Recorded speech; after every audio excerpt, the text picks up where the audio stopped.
Я встретился с секретарем Совета Безопасности России, и он предложил мне, что он передал мне от секретаря Совета Безопасности СНГ Бориса Березовского, что он хотел бы со мной встретиться. И вот, находясь в Москве, я с ним разговаривал, и он мне сказал, что страны СНГ практически не считаются сегодня с Россией из-за поражения войны в Чечне. Россия проиграла войну в Чеченской Республике. На самом деле, начав войну в Украине, крупномасштабную войну в 2022 году, Путин очень во многом проиграл. Кавказ практически, Южный Кавказ, скажем так, это Россия, Российская империя искусственно разделила Кавказ на две части. Южный Кавказ, Северный Кавказ. А это единый организм. Часть Кавказа, которая ранее была оккупирована и завоевана Российской империей, она сегодня стала освобождаться. Это как принцип прилива и отлива. Вот как только по принципу прилива Кавказ потерял свой суверенитет, и по принципу отлива Кавказ освобождается от российского влияния. И во многом этому способствовала война в Украине. Из-за войны в Украине Путин практически, можно сказать, уже потерял Кавказ. О Северном Кавказе мы поговорим чуть позже. Сегодня Армения, больший показатель во всем этом, это Армения. Не то, что Азербайджан. Азербайджан уже с 2019 года практически находится под влиянием Турции, и они готовились вот к этому реваншу, возвращению своих территорий, своих земель и восстановить территориальную целостность Азербайджана. Этот процесс шел. И Россия практически этим смирилась еще тогда. Они знали, что этот процесс идет, и почему и была начата война в Украине. С тем, чтобы отбить охоту и у Армении, и у Азербайджана, и у других союзных республик думать о самостоятельности. Это очень похожая ситуация складывалась вот в эти годы, 20, 21, 22 год. В 1998 году, после перемирия с Россией, после подписания договора о мире, я ехал в Германию, в Бундестаг, и возвращаясь оттуда, с Москвы, я встретился с секретарем Совета Безопасности России. И он предложил мне, что он передал мне от секретаря Совета Безопасности СНГ Бориса Березовского, что он хотел бы со мной встретиться. И вот, находясь в Москве, я с ним разговаривал. И он мне сказал, что страны СНГ практически не считаются сегодня с Россией из-за поражения войны в Чечне. Россия проиграла войну в Чеченской Республике. И они сейчас не считаются. И Москва вынуждена будет сделать что-то, чтобы вернуть свой бывалый авторитет и свое влияние в этом регионе. Это исконно российские интересы. И никто никогда этим не поступится. И поэтому Чечне нужно решить вопрос, каким образом они могут установить отношения с Россией. То есть тогда, в тот период, та команда, которая с нами работала, они были готовы к тому, чтобы признать нашу независимость, они ее частично и признали, и установить какие-то дипломатические отношения, выработав какие-то концепты, принципы, на основе чего мы будем сосуществовать. И вот этот же принцип, как раз таки Путин, уже завоевав Чечню, в 2014 году, когда они Януковичу предложили создание единого таможенного пространства, противовес вступления в Европейский Союз, вот это и был тот механизм, который был направлен восстановить Советский Союз или Российскую империю. Вот в тех границах.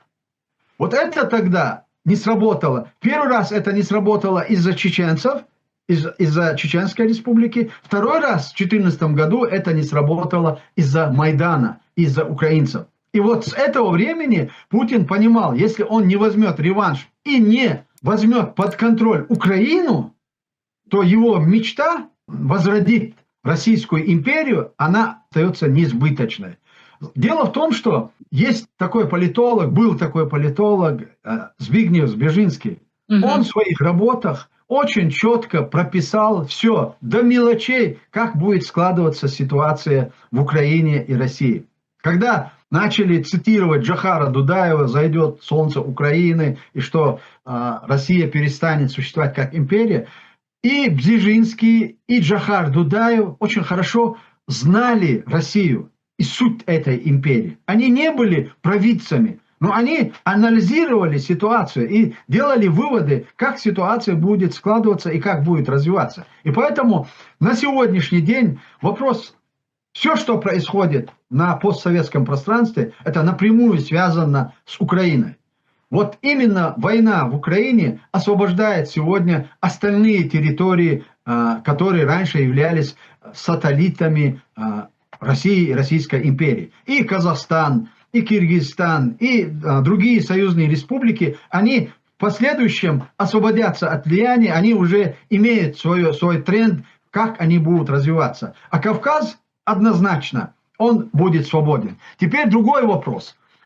Если Украина и Европейский Союз, и союзники Украины хотят, если они хотят ускорить процесс освобождения и наказания России, освобождения оккупированных территорий Украины, то они должны использовать ситуацию, которая складывается на Кавказе. Или русские начнут создавать провокации. Вот кто вперед это сделает? У Азербайджана есть больное место, слабое место – это Лезгинистан. Это лезгины, которые находятся на границе с Азербайджаном и с Россией. Они могут спровоцировать ситуацию с тем, чтобы восстали лезгины с требованиями независимости и суверенитета. И в этом случае Северный Кавказ, как и в случае с Абхазией в 1992 году, когда Россия спровоцировала ситуацию между Грузией и Абхазией, кавказские добровольцы из Северного Кавказа в поддержку своих земляков пошли на войну в Абхазию.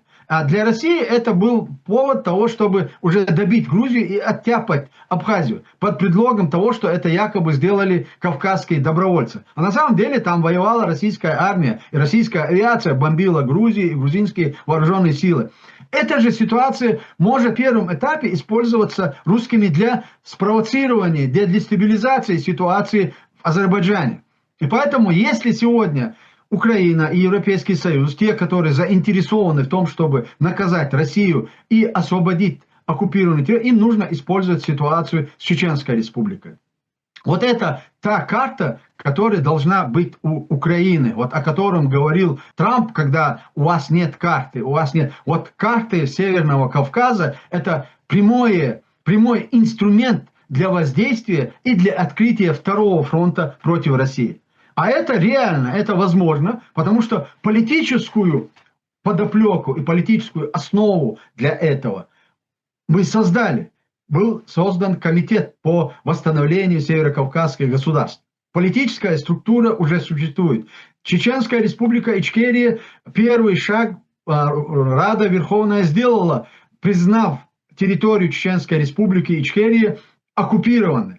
И в этой ситуации можно использовать вот эту ситуацию. Но для этого должно быть, это не ответственность Украины. Это напрямую не Украина должна, а напрямую это должны сделать те, которые позволили России ликвидировать чеченскую государственность. Это Европейский Союз, это Соединенные Штаты Америки. Признав сегодня право за чеченским народом на независимость и восстановление своей государственности, тем самым они будут способствовать тому, чтобы усилить Украину и ослабить Россию именно в военном отношении, в военном контексте. Если будет принято политическое решение вот по этим очень важным и актуальным вопросам, я уверен в том, что народы Северного Кавказа, так же как и Южный Кавказ, и Азербайджан, и Армения, и Грузия, будут готовы отстаивать свое право на государственность. Но для этого должно быть сделано очень серьезное заявление со стороны международного сообщества. Не Украины, а со стороны международного сообщества. Именно вот эта позиция и привела к сегодняшней ситуации. Вот они сдавали степ-бай-степ, сдали, лишь бы не смотрели на Чечню, лишь бы все, русы успокоятся. Потом Грузия, лишь бы. Но сегодня осознание того, что это не заканчивается, есть, а это закончится может только тогда, когда закончится Российская империя. То есть, когда Российская империя перестанет существовать как субъект со своей идеологией. А для того, чтобы оно перестало существовать, этот субъект со своей идеологией, имперской идеологией, необходимо освободить народы, которые сегодня находятся в колониальной зависимости. И не так поглощать народ за народом и опять усиливать ее, а наоборот, освобождать народ за народом от этого влияния. И в этом случае уже будет решение, стратегическое решение будет достигнуто. Вот это будет долгосрочный мир и долгосрочная стабильность.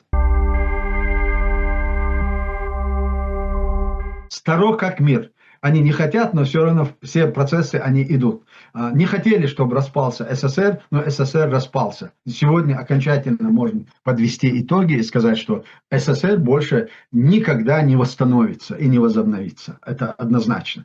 Теперь, почему и кто как заинтересован? Европейский Союз, я думаю, что понимание того, что пока существует Россия, угроза будет сохраняться, у них есть. Это значит, они все равно так или иначе будут делать так, чтобы она перестала существовать как империя. Соединенные Штаты Америки на самом деле реально не понимают, для них Россия, если она сохранит свою территориальную целостность, тем самым она уходит из-под влияния Китая, что категорически неверно.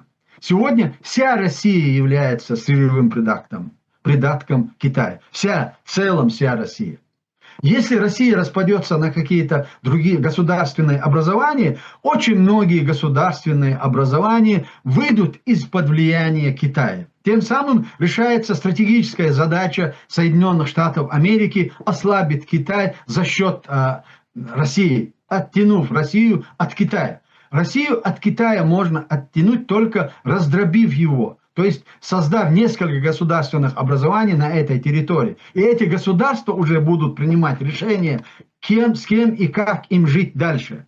Кто-то будет сотрудничать и взаимодействовать с Китаем, да, однозначно это сосед, это влияние, это во всех отношениях выгодно будет этим субъектам, новым субъектам сотрудничать с ними. Но при этом сохраняя свой национальный суверенитет и территориальную независимость. Однозначно. И в этом случае это уже плюс. И точно так же другие государства, которые вообще не будут иметь какое-либо отношение к Китаю, будут развиваться по другому принципу. То есть они тем самым, американцы, отрывают Китай или Россию, российские территории, российские ресурсы, скажем так, ресурсы российские отрывают от Китая. Вот почему я считаю, что рано или поздно, и так же, как и Европейский Союз, и американцы придут к тому, что расчленение или, скажем так, децентрализация России, она выгодна всем. Абсолютно всем. Да, кроме Китая. Потому что она может потерять очень многое с децентрализацией. Сегодня они имеют дело с одной коррумпированной властью Путина в центре, а если она трансформируется, какие-то создадутся новые государства, то Китаю придется со многими субъектами договариваться. И не вопрос, что они договорятся на тех очень выгодных условиях для Китая, которые они имеют сегодня в договоре, в диле с Путиным и с преступным режимом. Поэтому каждый преследует свою цель. Но в конечном итоге сегодня складывается ситуация, что большинство субъектов, которые сегодня до сегодняшнего дня были заинтересованы в сохранении России, они сегодня немного под другим углом смотрят на ситуацию и склонны к тому, что должна Россия трансформироваться в какое-то другое государственное, правовое государство. Образование, правовое государство. Сегодня складывается очень хорошая ситуация для Трампа, для хорошего дела. Если он действительно выкупит Зангезурский коридор, и это войдет под юрисдикцию на какое-то определенное время под Соединенные Штаты Америки, это гарантия стабильности на Кавказе. Это стопроцентная гарантия стабильности на Кавказе, это стопроцентно то, что российское влияние на этом закончится. И я думаю, что где-то в кулуарах, где-то какие-то вопросы, связанные с этим коридором, обсуждаются и в Америке, и в Турции, и в Азербайджане, и в Армении. Все субъекты, все, кто соприкасается и имеет отношение к этому коридору, они заинтересованы именно в этом. Присутствие России там — это вечная война, это вечное противостояние.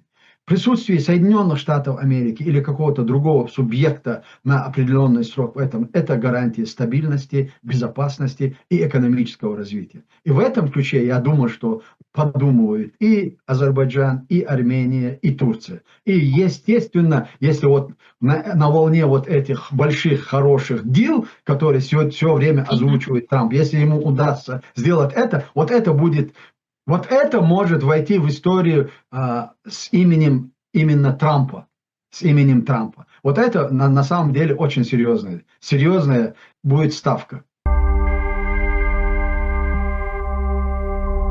Это первая страна, если кто помнит, кто наблюдал за ситуацией на постсоветском пространстве. Узбекистан это была первая страна, которая вышла из-под влияния России. Это страна, которая на самом деле стала свободной, независимой. И они никак не поддерживали те подходы России по многим вопросам.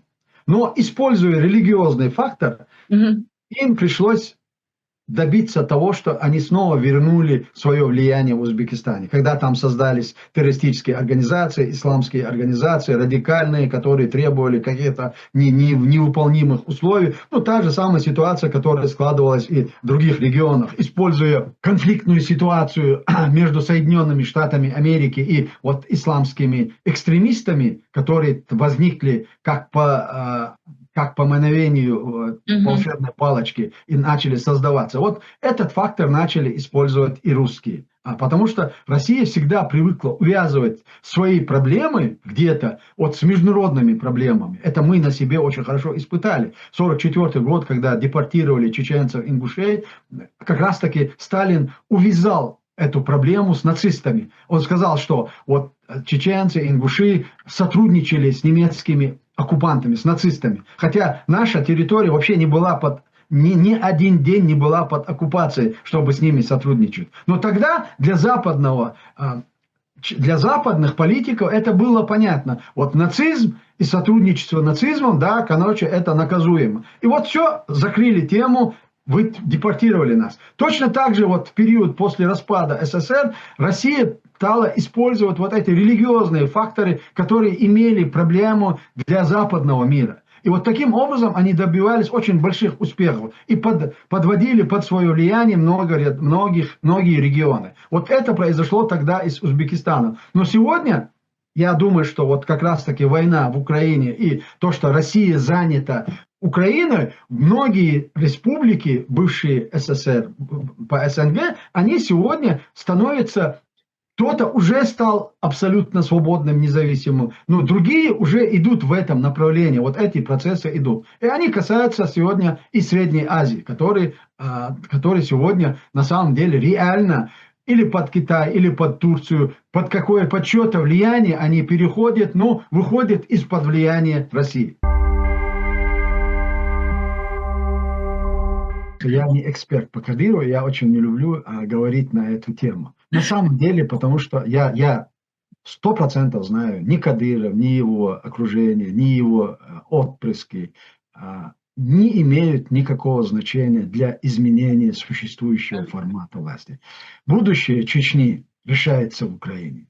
И формат изменится, и ситуация изменится в Чеченской республике, как и в многих других регионах, после того, как мы одержим победу над Российской империей в Украине. И поэтому все, кто жаждет, думает о свободе, о независимости, о том, чтобы их будущее не зависело от выпитого или недопитого в Кремле, кремлевского сидельца, а чтобы зависело от них самих, нужно сделать, чтобы мы сегодня победили, чтобы мы сегодня отстояли свободу и независимость Украины. Все решается там. И поэтому с 22 года, на самом деле, все, что я делал и делаю, и мои соратники, это направлено на то, чтобы поддержать Украину. Мы ровным счетом не обращаем. Да, мы контролируем, мы фиксируем и преступления, и злодеяния, все, что там происходит, но мы не заинтересованы в том, чтобы там что-то изменилось. Потому что мы знаем, что в этой ситуации любое волнение, народное волнение, это окончится трагически. большим кровопролитием для чеченцев, которых мы или выведем, или сами выйдут на площадь, проявляя недовольство. Просто сегодня нужно реально помогать Украине, украинцам победить в этой войне, чем мы и заняты, Тала.